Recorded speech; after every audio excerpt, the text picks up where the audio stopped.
Captain James Walker stood on the launch pad, squinting against the morning sun. The alien ship cast a long shadow across the tarmac. It wasn't impressive. The hull was dented in places. The paint had faded to a dull gray. Next to the sleek Coalition diplomatic vessels that had delivered it, this ship looked like a toy someone had played with too roughly and then forgotten. "This is what they think of us," James muttered to himself. After decades of humans sending signals into space, the Galactic Coalition had finally answered. They had watched Earth for years, they said. Now they offered membership in their vast alliance of species, and this ship as humanity's first step to the stars. The Coalition called it the Pathfinder. James and his crew had already renamed it the Underdog. It fit better. Captain Walker, a tall, blue-skinned alien with 4 arms, approached. Ambassador Xorlak wore what humans had learned was the Coalition formal attire, a simple robe with markings of rank and species. "Are you pleased with your new command?" James forced a smile. "It's quite a ship, Ambassador." "Indeed. A vessel with history. Many Coalition officers began their careers on patrol ships like this one." Xorlak's upper arms made a gesture that the translation software said meant pride or satisfaction. For a species taking its first steps into the galactic community, it is most appropriate.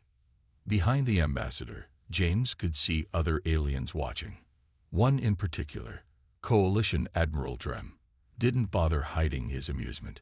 The Admiral's red scales seemed to brighten as he whispered to his aide, both of them looking at the ship and then at the humans with what could only be described as mockery. "We're grateful for the opportunity," James said, the words tasting bitter.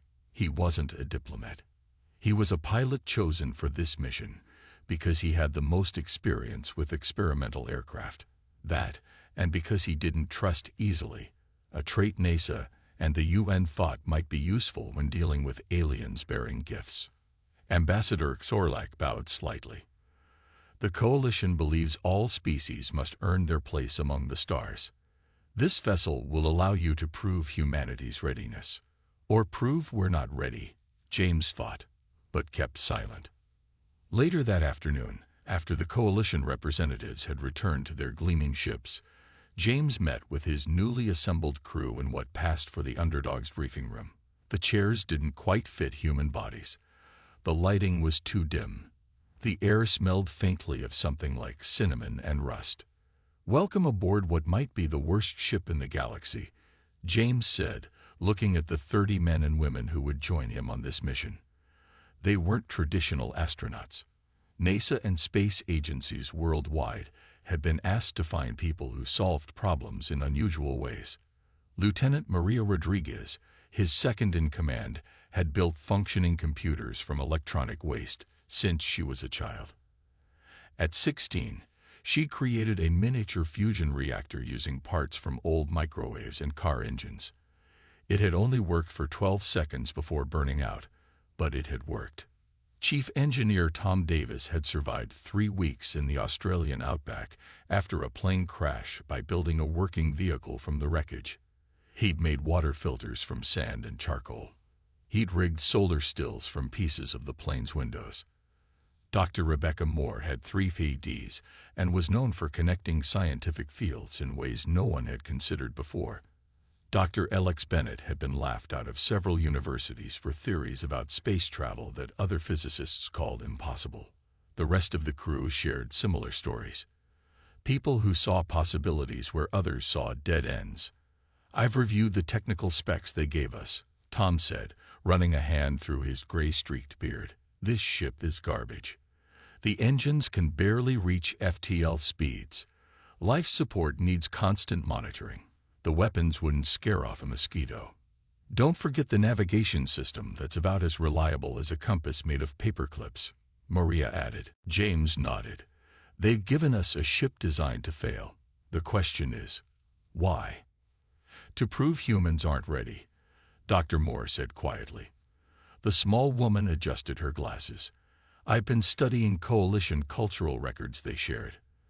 They're hierarchical. Species advance through proving themselves worthy. We're being tested and set up to fail," James said, I saw their real ships. This thing is a joke compared to what they have." Tom grinned suddenly. "Then they don't know humans very well, do they?"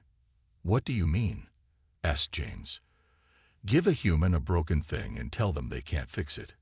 Tom laughed. "That's like waving a red flag at a bull. We've been making do with less since we figured out how to use fire." A murmur of agreement went through the room. James felt something shift in the air, frustration turning to determination. "I asked each of you to bring personal items for the journey," James said. "What most of you don't know is that I specifically requested people who could smuggle useful tech under the guise of comfort items." Maria pulled out what looked like an old MP3 player, quantum computer, disguised as a vintage music device. They scanned it, but their tech doesn't recognize ours easily. Too different. Others revealed similar treasures, tools hidden as mementos, advanced materials disguised as art pieces, experimental software loaded onto what looked like old gaming systems. What none of them knew was that even now, they were being watched. On a cloaked coalition vessel in orbit, a team led by xenanthropologist Telia monitored everything. They seemed disappointed with the vessel, Telia noted, watching the humans through hidden cameras. Admiral Drem made a dismissive gesture. "Of course they are. It was meant to humble them." "Yet they don't appear humbled," Telia said thoughtfully. "They seem challenged. Their primitive brains don't understand what they're facing." Drem said, "Record everything. This will be a valuable study in failure." Telia wasn't so sure. Unlike her colleagues, she had studied human history extensively. These creatures had survived ice ages with nothing but fur skins and fire. They had crossed oceans on wooden boats. They had reached their moon using computers less powerful than Coalition children's toys. On the ship below, James ended the meeting with words that would soon echo across the galaxy. "They expect us to fail. They've given us the worst ship in their fleet as a test. Let's show them what humans do best, turning trash into treasure. In 6 weeks, we launch. By then, I want this ship to surprise even us." As the crew dispersed, already forming groups to tackle different systems, James stayed behind, staring at the star map on the wall. The Coalition thought they were giving humans a broken toy to play with until they hurt themselves. They were about to learn a very important lesson about humanity. Never underestimate a species that had spent its entire history overcoming limitations. 2 months after leaving Earth, the Underdog drifted through space near a binary star system. The ship hummed with activity as the crew worked around the clock, making improvements wherever possible. They had managed to increase engine efficiency by 15% and stabilize the life support system, but the ship was still far from impressive by Coalition standards. Captain James Walker sat in the command chair, reviewing the latest reports. He looked tired but determined. "Captain," Maria called from her station. "The scanners are picking up unusual solar activity from the binary system ahead." James frowned. "How unusual?" "Massive flare building up. Much bigger than our prediction model suggested." Maria tapped frantically at her console. "The navigation system can't calculate a safe course away from it." "Of course it can't," James muttered. The navigation system had been their biggest headache since launch. "Tom, status on the engines." Chief Engineer Tom Davis's voice came through the comm system. "Running at 80%, Captain. We pushed them hard getting here. They need time to cool down." "Time we don't have," James said, looking at the view screen where 2 stars burned angrily. "Dr. Moore, any ideas?" Rebecca Moore had been studying the Coalition technical manuals obsessively. She looked up from her tablet, eyes wide with sudden realization. "Captain, I think I found something." She rushed to the main console. The Coalition built all these systems to work separately. They follow strict rules about what connects to what. "And that helps us how?" James asked as the ship's warning lights began to flash. "Humans don't follow rules like that," Rebecca said with growing excitement. "Look at this schematic. The atmospheric regulators have power converters that could boost the navigation systems. They were never meant to connect, but physically, They can. Tom's voice cut in. She's right, Captain. The atmospheric system uses quantum positioning to maintain proper air mix throughout the ship. If we reroute that processing power to navigation. Do it, James ordered without hesitation. Maria, help Tom. I want every solution, no matter how crazy it sounds. As the crew scrambled to implement Rebecca's idea, alarm bells rang throughout the ship. The flare was building faster than expected. They had minutes, not hours. On the cloaked observation vessel, Telia watched with fascination as the humans began dismantling parts of their ship's systems. What are they doing? Admiral Drem demanded, his scales turning a deeper red with agitation. The flare will hit them in 12 minutes. They should be using full power to attempt escape. They appear to be modifying their ship, Telia said, adjusting her monitoring equipment. They're connecting systems that aren't designed to work together. Impossible, Drem scoffed. Coalition technology is built with specific protocols. Cross-connecting systems would cause catastrophic failures. Telia wasn't so sure. Their engineer is bypassing the safety protocols entirely. Drem made a sound that translated roughly as smug satisfaction. Then we will witness the end of this experiment sooner than expected. Record everything. Inside the Underdog's engine room, Tom and Maria worked feverishly, connecting cables that were never meant to meet. Sparks flew as they bypassed safety mechanisms. This goes against everything in the manual, Maria said, wiping sweat from her forehead. Tom grinned as he fused two different types of power conduits together. Good thing humans don't read manuals then. On the bridge, Rebecca guided their efforts, reading schematics and suggesting connections nobody had tried before. The Coalition builds everything in isolated modules, she explained to James.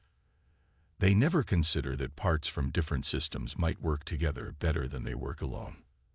8 minutes to flare impact, the computer announced in its emotionless voice. We need more power for the new navigation pathways, Rebecca said. The weapons system has compatible energy cells. James didn't hesitate. Take them. We need navigation more than weapons right now. As crew members raced through the ship carrying parts from one system to another, something unexpected began to happen. The ship's computer, faced with connections it had never been programmed to expect, began to adapt. Coalition I was designed to learn, and now it was learning something new, human ingenuity. 5 minutes to flare impact. Tom's voice came through with static.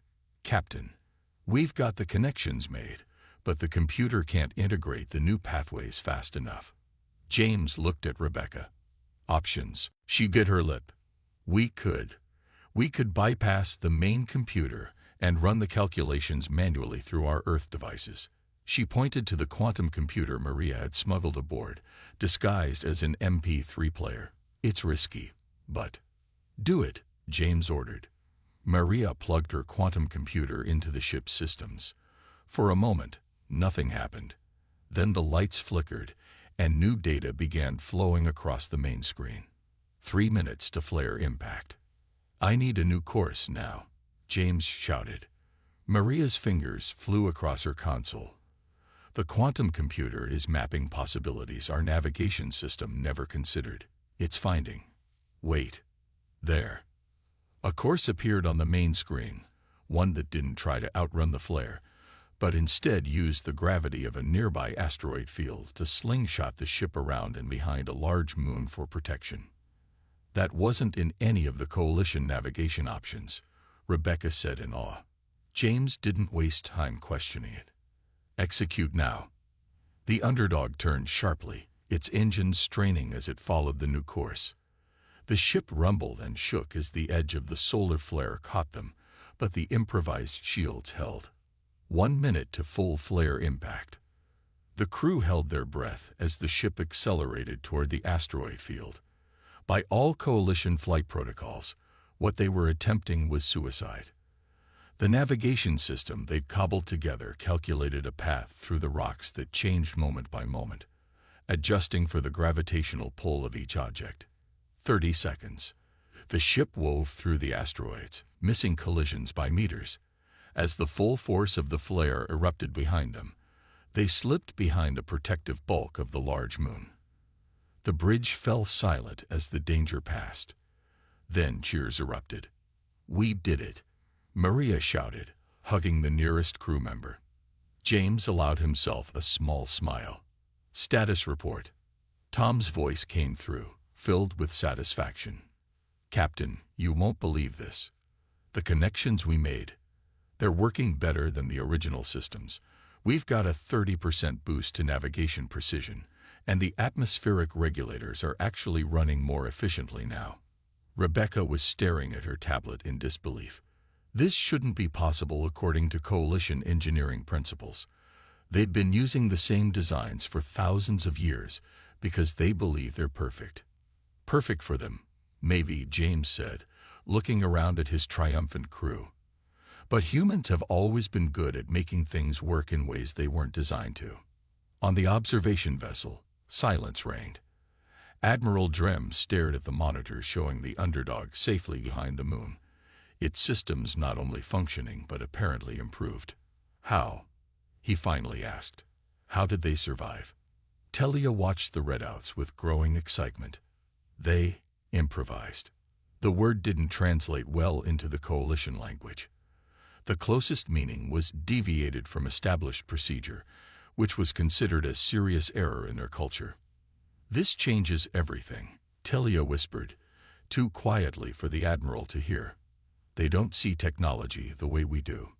To them, it's not fixed, it's just a starting point." Admiral Drem recovered his composure. "A lucky accident. Nothing more. Continue observation. Their luck will run out eventually." But as he left the monitoring station, Drem felt an unfamiliar sensation, a creeping doubt that perhaps, just perhaps, humans were more dangerous than anyone in the Coalition had imagined. 1 month after surviving the solar flare, the Underdog was no longer the same ship. What had started as emergency fixes had turned into a complete reimagining of Coalition technology. The once dull gray hull now gleamed with newly fabricated panels. Inside, the corridors hummed with energy as crew members moved purposefully between stations. Captain James Walker stood in what they now called the Innovation Lab, a space that had originally been a storage room. Tables were covered with dismantled Coalition tech alongside Earth devices. Holographic projections filled the air, showing schematics and test results. "Report," James said as he entered. The excitement in the room was palpable. Dr. Alex Bennett looked up from his workstation. The theoretical physicist had been ridiculed back on Earth for his impossible ideas. Now those same ideas were proving to be revolutionary. "Captain, we've confirmed it," Alex said, gesturing to a simulation running on the main screen. "The Coalition's approach to faster-than-light travel is incredibly limited. They're still thinking of space as a fixed thing, a road you have to travel along." "And you found a shortcut?" James asked. Alex shook his head. "Not a shortcut. A completely different approach. Instead of traveling along space, we can fold it." Rebecca joined them, her eyes bright with excitement. "The Coalition has been using the same FTL technology for thousands of years. They've refined it, made it more efficient, but the basic principle hasn't changed." "Because they think it's perfect," James said, understanding. "Exactly," Alex continued. "But we found something in their technical database, a reference to an experimental technology they abandoned centuries ago because it didn't fit their engineering philosophy. They called it spatial distortion, but they could never make it stable." "And you think we can?" James asked. Alex and Rebecca exchanged glances. "We already have," Rebecca said, "on a small scale." She led James to a sealed container in the corner of the lab. Inside, a small device pulsed with soft blue light. As they watched, a pen placed on one side of the container disappeared and instantly reappeared on the other side. "We're calling it a spatial compression module," Alex explained. "It doesn't move the object through space. It folds space itself, bringing 2 points together temporarily." James stared at the demonstration, his mind racing with possibilities. Could this work on a larger scale? For the whole ship? That's what we're working on now, Rebecca said. We've been scavenging materials from non-essential systems. Chief Engineer Tom thinks we can have a prototype ready for testing in 2 weeks. James nodded slowly. Do it, but keep this quiet from the Coalition outpost we're scheduled to visit. I have a feeling they wouldn't approve of us improving their technology. On the observation vessel, Telia was becoming increasingly fascinated by human behavior. The data she was collecting contradicted everything the Coalition believed about technological development. They're dismantling systems seemingly at random, she reported to Admiral Drem, who had become a regular visitor to the monitoring station. Engineering teams are working around the clock. Drem watched the feeds with narrowed eyes. They're destroying the ship, just as expected. With respect, Admiral, the ship's performance metrics have improved by 45% since we began observation. That suggests they're not destroying it, but enhancing it. Impossible. Drem dismissed her concerns. Our engineers have perfected these systems over millennia. No primitive species could improve them in mere months. Telia hesitated before speaking again. There's something else. Our sensors are having difficulty tracking their activities in certain parts of the ship. It's as if the space itself is becoming distorted. Sensor malfunction, Drem said confidently. Increase monitoring frequency. I want to document this failure thoroughly. As the Admiral left, Telia turned back to her screens. Something unprecedented was happening on that human ship, and the Coalition's rigid thinking was preventing them from seeing it. Back on the Underdog, Tom Davis stood in engineering, surrounded by his team. They had been working non-stop for days, building what many would consider impossible. The power couplings are holding, one of the engineers reported. Quantum stability at 94%. Tom grinned. Better than we hoped. The Coalition never tried connecting their quantum fluctuation technology with gravitational modulators because their design philosophy kept them separate. Their loss, Maria Rodriguez said as she entered engineering. We've finished the programming. The compression field should be controllable from the bridge. Tom wiped grease from his hands. Time for a test. Maria nodded. Captain's orders. Small jump just to the other side of the nearby moon.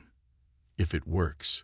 When it works, Tom corrected her with a confident smile. The mood throughout the ship was tense, but excited as the crew prepared for the test. James sat in the command chair, watching as final checks were completed. All stations report ready, Captain, Maria announced. Begin countdown, James ordered. 10 seconds to field activation. As the countdown progressed, the ship's lights dimmed slightly as power was diverted to the new system. The background hum of the engines changed pitch. 3, 2, 1. Activate. For a brief moment, nothing seemed to happen. Then the view screen flickered, and suddenly they were looking at a completely different starfield. The moon that had been in front of them was now behind them. Position confirmed, Maria shouted. We've moved 3,000 kilometers instantaneously. Cheers erupted across the bridge. James allowed the celebration for a moment before raising his hand for quiet. Distance to the nearest Coalition outpost, he asked. At our previous top speed, 3 days away, Maria replied. James smiled. Let's see if we can cut that down substantially. Prepare for a longer jump. Admiral Drem was in the middle of filing a report on the humans' expected failure when alarms blared throughout the observation vessel. What is happening? He demanded as he rushed to the monitoring station. Telia stared at her screens in disbelief. They're gone, Admiral. The Underdog has vanished from our sensors. Destroyed? Drem asked, unable to keep the satisfaction from his voice. No, Telia whispered. They've simply disappeared from this sector entirely. Our long-range sensors have detected them near the Lorani outpost, 3 systems away. Impossible. Drem slammed his fist on the console. No ship can travel that distance instantaneously. Check the sensors again. I've checked 3 times, Telia said, her voice growing stronger with excitement. They didn't use conventional FTL travel. They've created something new, or perhaps rediscovered something we abandoned. As Drem struggled to comprehend what had happened, Telia was already composing a message to the Coalition Science Council. The humans hadn't just improved Coalition technology, they had fundamentally reimagined it. The implications were staggering. A species the Coalition had judged as barely worthy of notice had, in mere months, achieved what Coalition scientists had deemed theoretically impossible. We must report this immediately, Drem finally said, his scales pale with shock. The Council must be informed. Yes, Telia agreed, though for very different reasons. The Council needs to understand that everything we thought we knew about humans is wrong. They don't see limitations the way we do. Where we see finished products, they see starting points. As their ship changed course to follow the underdog, Telia added one more observation to her report. Humanity may be the most disruptive force the Coalition has encountered in 10,000 years, not because they are aggressive, but because they make the impossible possible. News of the underdog's impossible jump spread through Coalition space faster than any ship could travel. The Lorani Outpost, a massive space station that served as a regional hub for a dozen species, buzzed with rumors and speculation.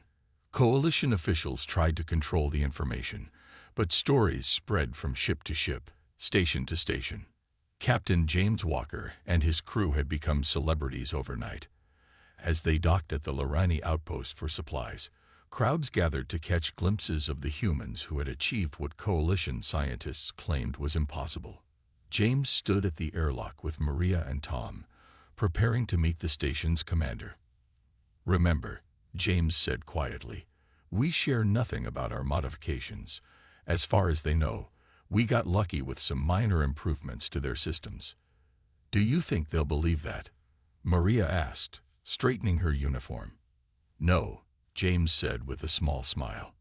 "But let them wonder." The airlock opened to reveal Commander Zell, a tall, thin alien with pale green skin and large, multifaceted eyes. Behind Zell stood a delegation of Coalition officials, their formal robes marked with various ranks and affiliations. "Captain Walker," Commander Zell said, the translator converting the clicks and whistles into English. "The Lorani Outpost welcomes you and your crew. Your arrival has caused quite a stir." "Thank you for your hospitality, Commander," James replied. "We're grateful for the opportunity to resupply." Of course," Zell said, gesturing for them to follow. "The Coalition is most interested in your journey so far. We've received reports of unusual travel methods." James kept his face neutral. "We've made some adjustments to improve efficiency." "Adjustments," repeated one of the officials, a short, stocky alien with what looked like gills along its neck. "Is that what you call completely rewriting the laws of physics?" "We haven't rewritten anything," Tom said with a shrug. "We just found a different way to read them." The officials exchanged glances, clearly unsettled by the humans' casual attitude toward what they considered revolutionary technology. As they walked through the station, James noticed how other aliens moved aside, watching the humans with mixtures of curiosity, awe, and in some cases, clear fear. Word had spread, and the implications were sinking in. In the highest levels of the Coalition capital world, an emergency council session had been called.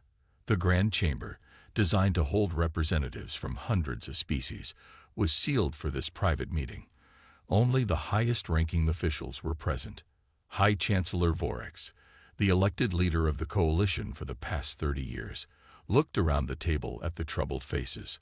"I assume you've all reviewed the reports regarding the human vessel," Vorex said. His species communicated with subtle color changes in their skin along with speech, and right now, the patches on his face showed deep concern. "It cannot be allowed to continue," said Councillor Traz, head of security. "This human ship has developed technology that could destabilize the entire Coalition. If all species suddenly began developing their own variations of established technology." "Chaos," agreed another counselor.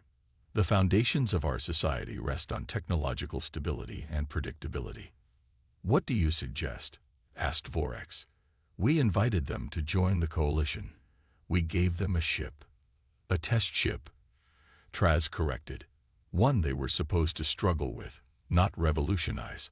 I recommend immediate revocation of Earth's provisional membership and confiscation of the vessel before they can develop further innovations.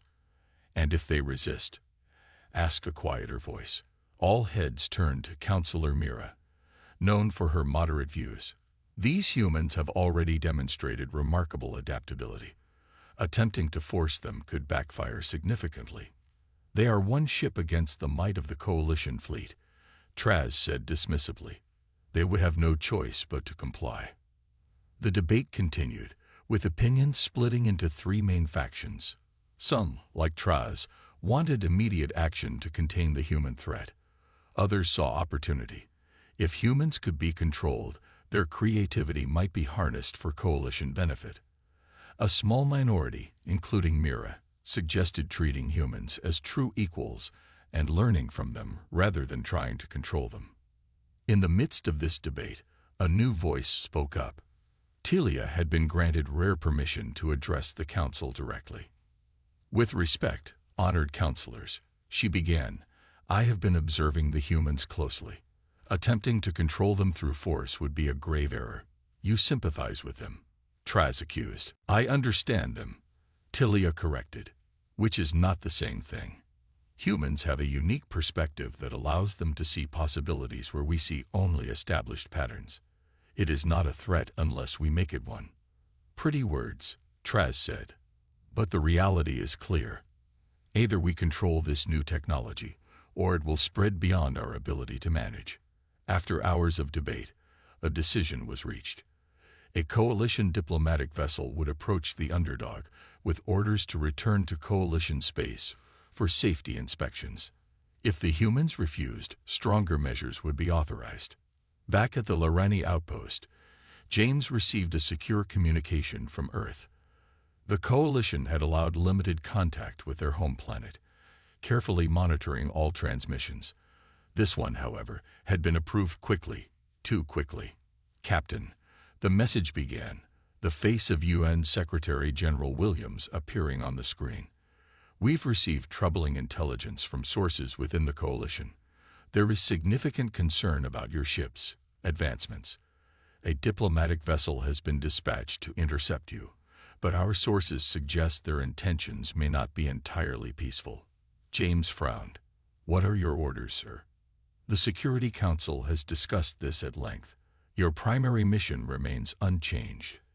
Explore and learn. But your safety takes precedence over diplomacy. Do what you must to protect your crew and your ship. Earth stands with you.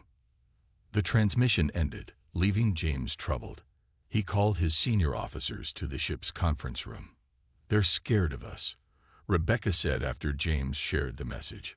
We've advanced too quickly, broken too many of their rules. What are our options? James asked, looking around the table. Maria leaned forward.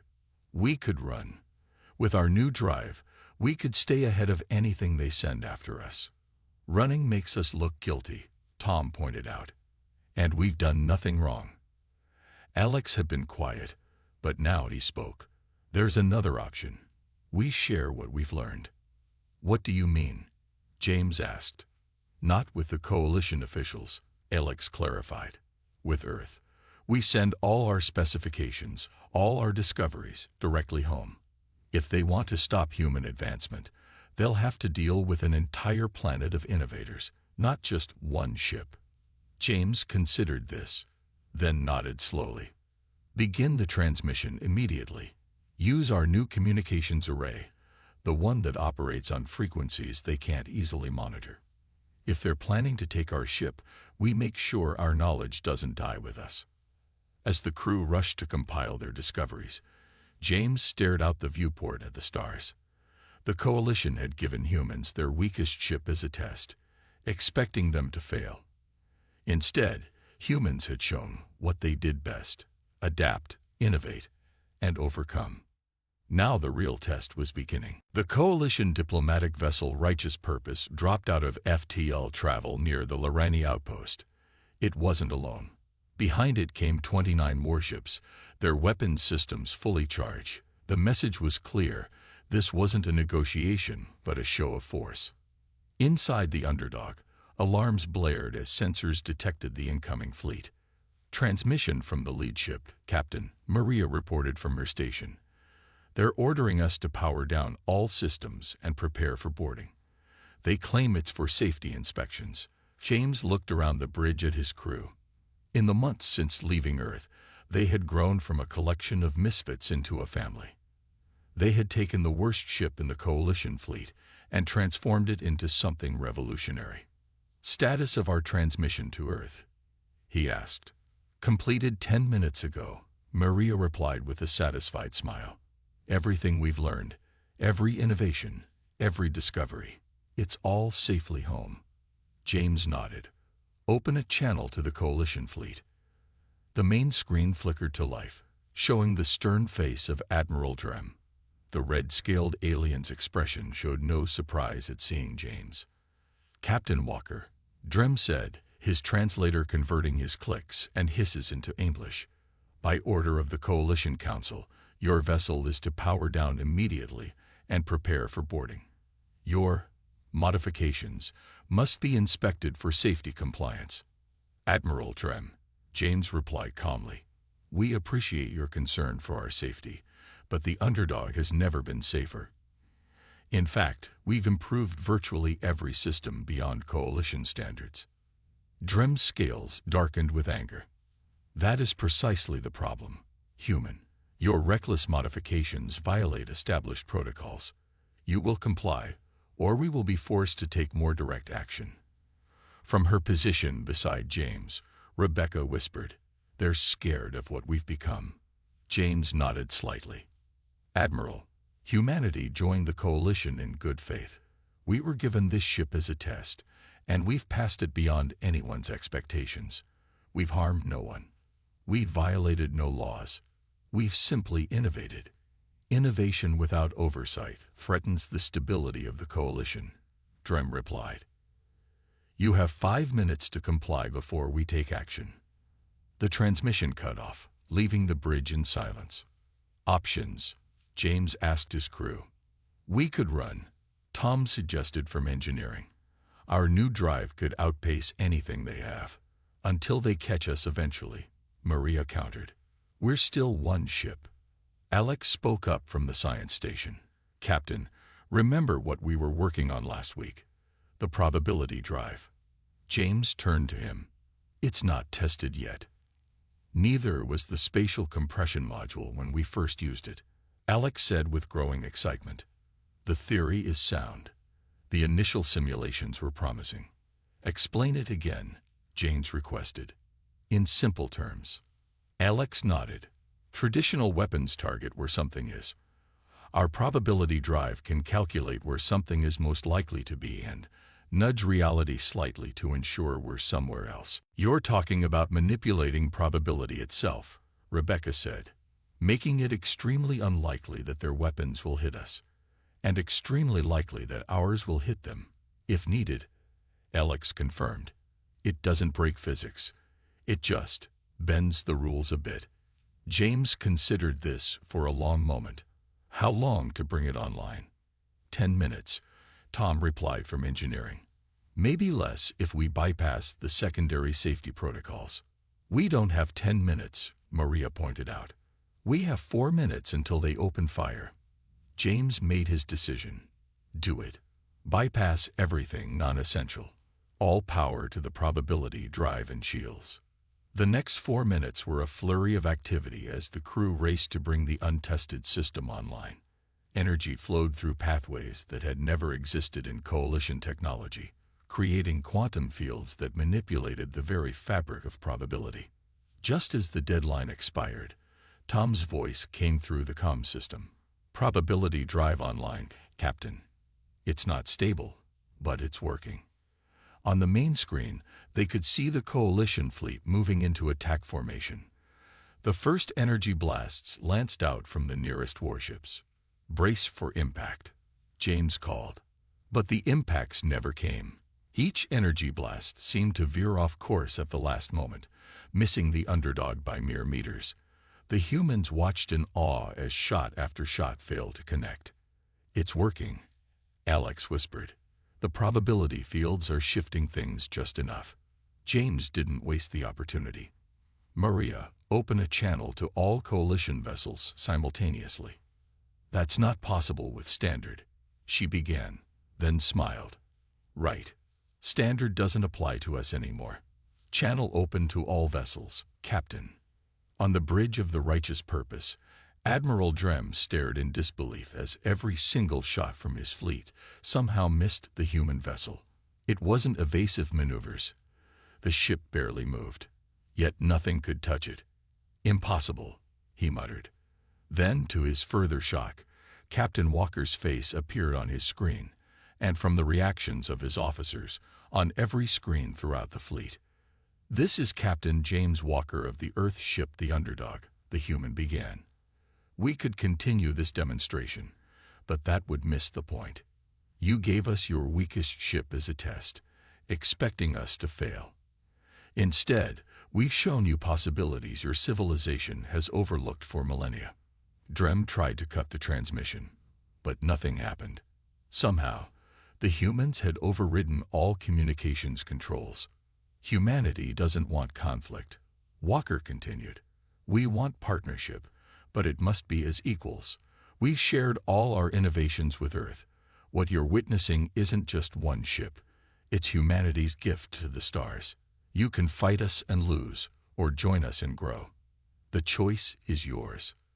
The standoff lasted 12 tense hours. During that time, the Coalition Council held emergency sessions, reviewing reports from the fleet and data from Telia's observation mission. The evidence was undeniable. Humans had advanced specific technologies beyond what the Coalition had achieved in thousands of years of development. Finally, High Chancellor Vorex himself contacted the Underdog. "Captain Walker," the ancient alien said, his skin shifting through patterns that indicated deep thought. "The Coalition has existed for 50,000 years. In that time, we have encountered many species, but none quite like humans." James waited, saying nothing. "Your methods are unorthodox. Your thinking is unpredictable. These qualities frightened us, but perhaps," Vorex's skin rippled with colors that translated as thoughtful consideration, "perhaps fear of the unknown is our limitation, not yours." "What are you suggesting, Chancellor?" James asked. "A new kind of partnership. Not humans submitting to coalition standards, but a true exchange of ideas. Your innovations combined with our stability, your creativity with our experience." James smiled. "That's all we ever wanted." In the months that followed, the Underdog became a symbol of a new era in galactic politics. Human innovation spread throughout coalition space, not as a conquering force, but as a revitalizing one.